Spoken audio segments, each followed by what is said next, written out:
friends, I'm Sarah. Welcome back to my channel, Sunset Bow Tarot. So I wanted to do a VR to a really great tag and a very timely tag, I think, that was started by Patsy at Patsy's Mystical Musings. And this is the Hug Decks tag. So this is a tag that's all about decks that feel like a hug that you maybe turn to in tough times, that are those decks that you find soothing and comforting and warm when you're going through the shit. So since now is a really shitty time and I am personally going through the shit, I thought I would share some of the decks that I most love to turn to when I'm having a tough time and I find that I'm in need of a hug. So the first deck I wanted to talk about that I really do think of as being a hug deck, and this is actually one of the first decks that I ever got where it instantly had that hug sort of feel to me when I got it, is the Greenwich Tarot. Those are the backs. And I absolutely love this deck. The way I always describe it is that it sort of feels like pagan Hobbiton. You know, it's this world that has, you know, a lot of like witchy stuff going on, but it just feels like this little village where all these people live, and it has very beautiful colors, very warm, soothing colors. Even some of the difficult cards just have a really sweet feel to them. And I really love this one. It's the kind of thing where I would love to go live in this world. I think it's so beautiful. I very rarely use this deck to read for other people. I almost always just use it to read for myself, but there is one really memorable reading I had once where I had a client who, I'm not gonna tell the whole story obviously, but just someone who is going through like the worst grief you can possibly imagine for a person, like the kind of loss that nobody should ever have to experience in their lifetime. And I got out this deck to do the reading, and I was planning on having it be a 3-card reading, and 3 cards flew out while I was shuffling, which doesn't happen very often with this deck because it's not hard to shuffle or anything. And they flew like several feet, like 3 cards exactly flew out.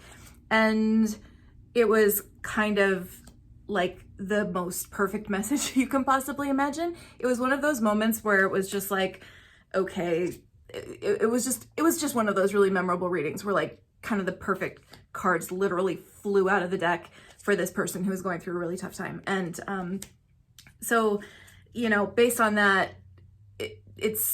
I don't know. I have such a good feeling about this deck. I don't, you know, think of decks as like really having a personality of their own or anything like that. But this deck truly is a hug, in many ways. And I love it. It's a really, really special one to me. And, yeah, like I said, I've had some really, really, really beautiful, warm, kind experiences with it. So that's the Greenwich Tarot. So another deck that I tend to think of as actually being associated with sort of a particular loving energy in my life and in my family's life is the Guardian Angel Tarot. This used to be by Doreen Virtue and Radley Valentine. Now it just has Radley Valentine's name on it, which is totally fine with me. So this deck I initially thought was just completely not my style. It's a really beautiful deck. It has this sort of Victorian imagery on it. It has this kind of lacy pastel feel to it. It has pretty gilded edges. You know, there's a lot of just sort of beauty and sweetness that really emanates from the imagery of this deck. And to me, it's like a grandma deck. And I think I've talked about this a little bit before. We have this kind of thing in my family where my mom, her grandmother, whose name was Antonetta, but who went by Nettie, my mom thinks of Grandma Nettie as being her guardian angel, and she died before I was born. But we have this thing in our family where we sort of talk about Grandma Nettie as kind of being the family's guardian angel, and like there's anything like good or bad going on, or it's some kind of difficult time or exciting time or whatever, you know, we always talk about, oh, you know, sending up the prayer to Grandma Nettie is just kind of the way that we talk about that. It's just this thing in my family. And this deck I just think of as like the Grandma Nettie deck. Like that's what it feels like to me. Like it's the Guardian Angel Tarot. It has the feeling of a great grandmother, and I don't know, it really fits that particular energy, and it's something that's like really strong in my family, this particular energy around a great grandmother like being a guardian angel. So even though like I'm not an angel person, I don't work with angel energy typically, like that's not my thing, but it's just this thing that's in my family about my Grandma Nettie. And so this is a Grandma Nettie deck. So so I really love this one. I really like the messages on it. They're sweet, they're really affirming. And again, this is a deck, you know, it's not a deck to go to if you want to get kicked in the ass. It's a deck to go to if you really need a hug and you really need just a sweet, warm, affirming message. So anyway, that's the Guardian Angel Tarot. So another deck that I really think of as a hug deck, and this is sort of particularly a hug for my inner child kind of deck, is the Crystal Unicorn Tarot by Pamela Chen. And again, I have talked about this before. These are the backs. I got this deck last year, this would be a little over a year ago, around my birthday. This was like a birthday gift to myself.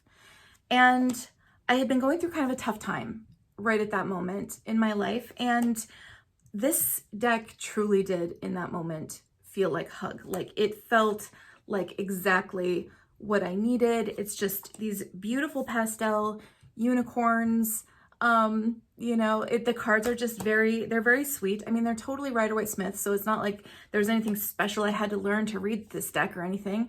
I could just pick it up and enjoy the sweet imagery and enjoy the beauty of it and the feel of it. Like the cardstock is also like a really lovely feel. Like everything about it, it just sort of felt like on a tactile level, it felt really soft and gentle. On an imagery level, it felt soft and gentle. It just made me happy, and I love it so much. And like I said, it came along at a time when I really, really needed a deck like this, so I used it a lot around that time. And it's a really beautiful one. Like it just sort of was exactly the right thing at the right moment, and I love it. So that is the Crystal Unicorn Tarot by Pamela Chen, another one of my hug decks. So another deck that I really got at kind of a tough time that again sort of came along at just the right time and felt like a hug for a particular part of me. In this case, more of like the adolescent part of me, I feel like, as opposed to a hug for the inner child. This felt like a hug for Sarah's inner angry 15-year-old, is the Crystal Visions Tarot. So these are the backs. Mine is trimmed. I took all the white borders off of this deck. And again, this is a deck that I got, it was after a really rough week of work, I remember. And I was just feeling like kind of like angry and resentful about stuff, you know? And I saw this deck. It was Valerie from And the Moon Loves Me, and she had done a video about this deck on her channel. And all of a sudden, it was just like, I want to go live in this world. You know, it reminded me of like all the fantasy books, like the covers of all the fantasy books that I read when I was a teenager, as like a way to escape from, you know, whatever in the world was bothering me and making me feel down. And it just, like, I always think of this as like my fantasy Barbie deck. Because I mean, I will say, you know, it's almost all white people, you know, they're all very slender and beautiful, you know, so there is that aspect of it. But like I said, it really feels like a fantasy novel when you're reading this book, or when you're reading with this deck.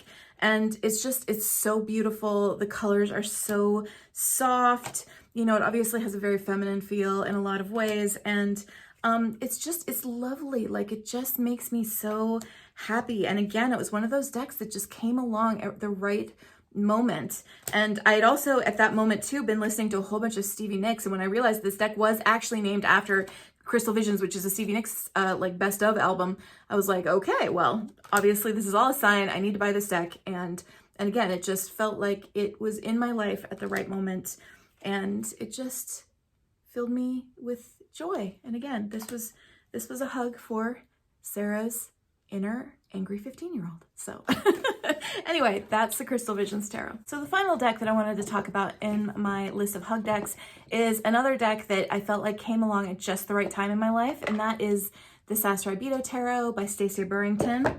So this is a deck that I got last fall, and I got it for the second time last fall because I'd actually gotten it a year before and had decided that it wasn't going to work for me, and I had sold it. And then, I don't know, for some reason, it started, whoops, here are the backs. It started speaking to me again. And so I bought a new copy of it, and it was right at this moment where I was just kind of in the shit. You know, I'd just gone through having a critically ill parent.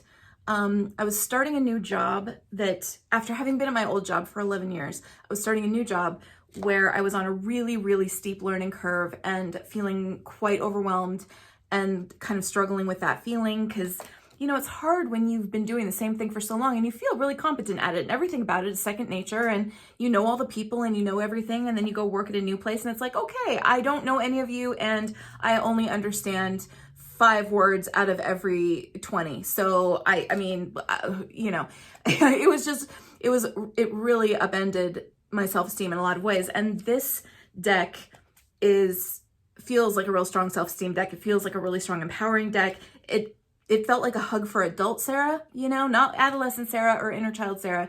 This was a hug for adult Sarah that was basically saying, hey, listen, you can do this. You are a strong person and you can get through all of this crap. And it's just, it has such a wonderful, unique take on so many of the cards. You know, it approaches a lot of the cards in a different way than a lot of decks do. You know, it's not just a Rider-Waite-Smith clone. I mean, like, look at this Fool. Like, it has just a really different, interesting spin. And it's always a very empowering spin on how it delivers the message of each card. And so I really, really love it. It just, I don't know. Again, it's a deck that came along for me at just the right time, just when I needed it. And it spoke to me in a really beautiful way. So that's the Sasuraibito Tarot. Those are my hug decks. I know that there are some other hug deck VRs that I want to check out, so I'm going to be doing that. I want to say thanks to Patsy at Patsy's Mystical Musings for doing this tag. I think it was a great idea and super timely. And if you have hug decks that you want to tell me about, I'd love to see them. If you have done a video, let me know or tell me about it in the comments. And thanks again for watching, everybody. Have a great one. Bye-bye.